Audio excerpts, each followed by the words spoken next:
Welcome to Corinth, Wanderer. I have a special visit planned for you today. It's an intimate, informative look into the daily lives of Greek women. My name is Aspasia. Though I am not originally from Athens, I have climbed to the top of its social ladder using my wit and intellect. I've even earned the love of Pericles, one of the most powerful men in the city. The mind truly is a beautiful thing. It's amazing what women could accomplish while men spend all day trying to out-debate each other at assembly meetings. Their work should be far more appreciated on the whole, but we're going to acknowledge that now. Corinth was one of the largest cities in ancient Greece. It had an estimated population of 90,000 in my times, and much of that population was made up of women. This tour will shine a light on those women and look at how they lived on a day-to-day basis. Look for me when you're done with your visit, and we can discuss things further.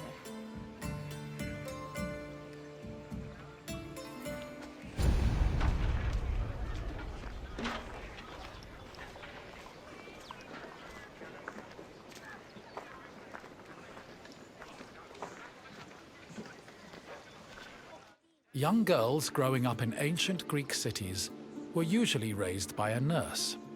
They mostly stayed in the women's quarters of the house, the gunaikon, where they spent their time spinning threads and weaving. While there is not much historical evidence of young girls at play, especially compared to boys, it was still known to happen. For example, an ancient terracotta group depicts two girls playing ephedrismos. This was a competition to see who could strike an upright rock from afar using a pebble or ball. The game's loser had to close their eyes and carry the victor until they managed to touch the same rock with their hands.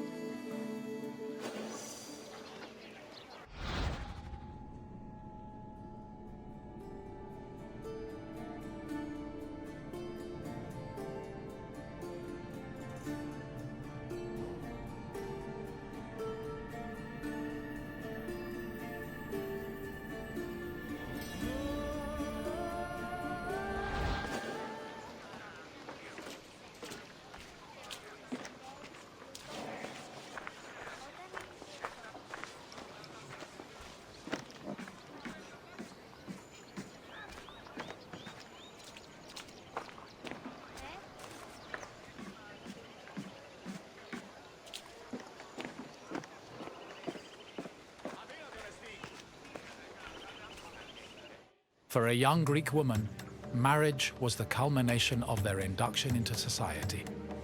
The average life expectancy for women was about 40 years, so most marriages took place when the bride was 14 or 15 years old. The marriage did not require her consent either. Instead, she was passed on from the protection of her father to that of her husband. Married women were not technically citizens at the time, and lacked the rights that came with official citizenship. However, they did receive a dowry that only they were allowed to spend, but in the event of a failed marriage, the dowry was returned to the bride's father. After the marriage was consummated, the woman's status changed from being a maiden to a bride. She remained a bride until the birth of her first child, wherein she officially became a woman.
Women living in ancient Greek cities were essentially forbidden from participating in political life, and most aspects of their lives were controlled by men.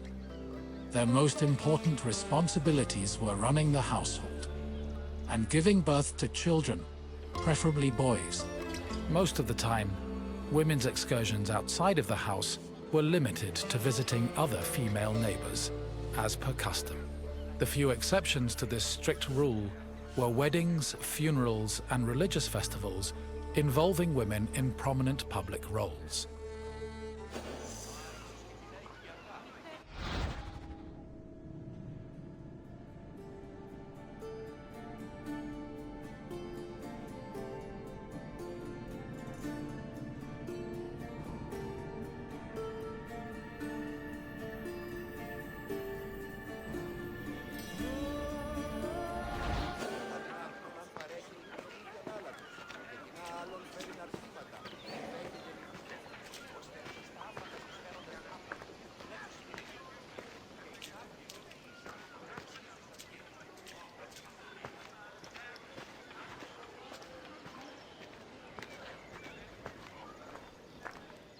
Making textiles was the main occupation of most Greek women.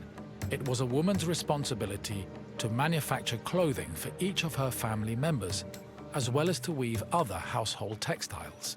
Women with exceptional weaving skills were believed to make excellent wives, and weaving in general was seen as a very attractive quality. For example, Homer describes Odysseus's devoted wife Penelope as spending most of her days weaving at the loom.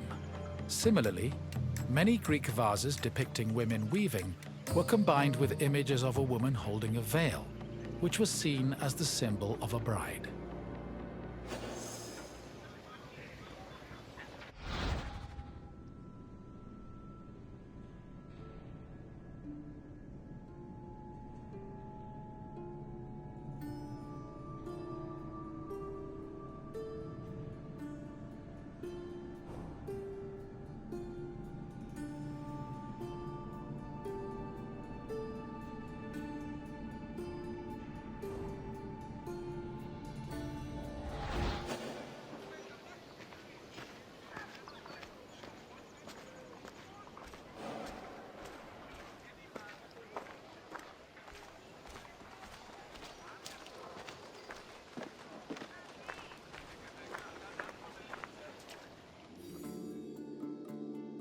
Ancient Greek women cooked in their house's kitchen area.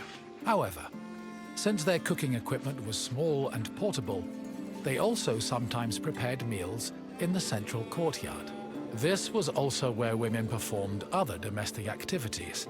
These activities were rarely seen by visiting men or passers-by, because the architecture of classical Greek houses facilitated the social norm that women should never be seen at work.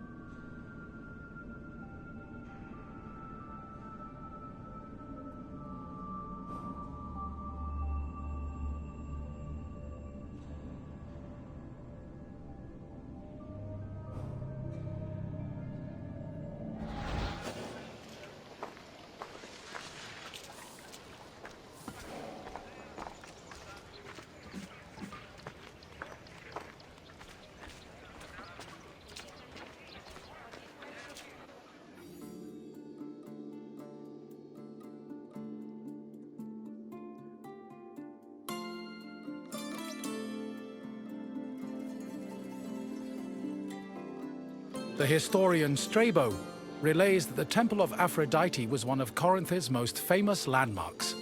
This was largely due to the temple's female patrons. These hetairai, as they were called, were donated to the goddess by both men and women. According to Strabo, the Temple of Aphrodite contributed greatly to Corinth's wealth. The hetairai were the temple's main attraction, and many visitors came to Corinth in search of their company, for which they spent frequently and frivolously.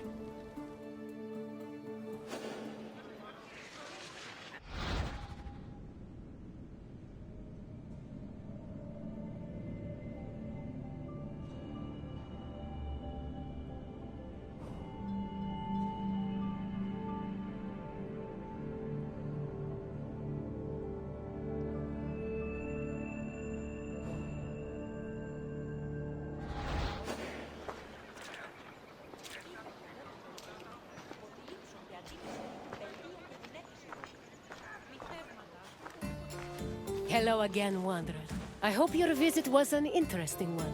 Greek women lived very restricted lives compared to men, but throughout it all, they held on to their strength and dignity. Is there anything else you'd like to do?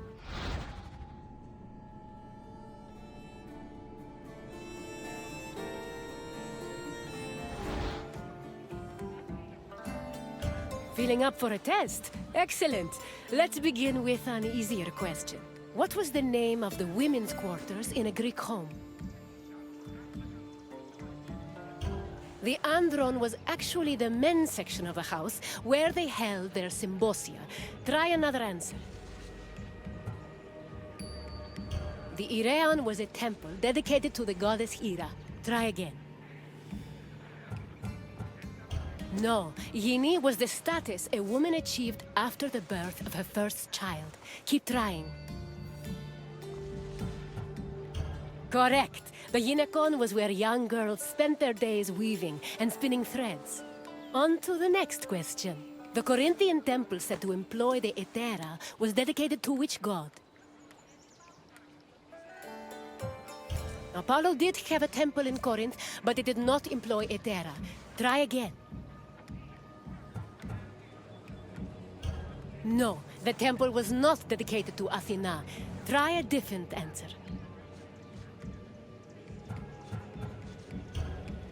Artemis was the goddess of chastity, so dedicating the temple to her would have been ironic, don't you think? Keep trying. The Corinthian temple said to employ the Hetera was dedicated to which god? Correct. Aphrodite was the goddess of love and passion, so it's only fitting her temple served such an amorous purpose. We're almost done. Just one more question. What was the name of Odysseus' wife? Clytemnestra was the wife of King Agamemnon of Mycenae. Try again. Helen was the wife of King Menelaus before Paris of Troy abducted her. Keep trying. Odysseus and Athena had a good relationship, as far as mortals and gods go, but they were not married. Try another answer. Yes, Penelope was Odysseus' loyal wife, who kept at her weaving while waiting for her husband to return from war. You passed the test, Wanderer. Congratulations. Then farewell, Wanderer, and thank you for visiting this great place.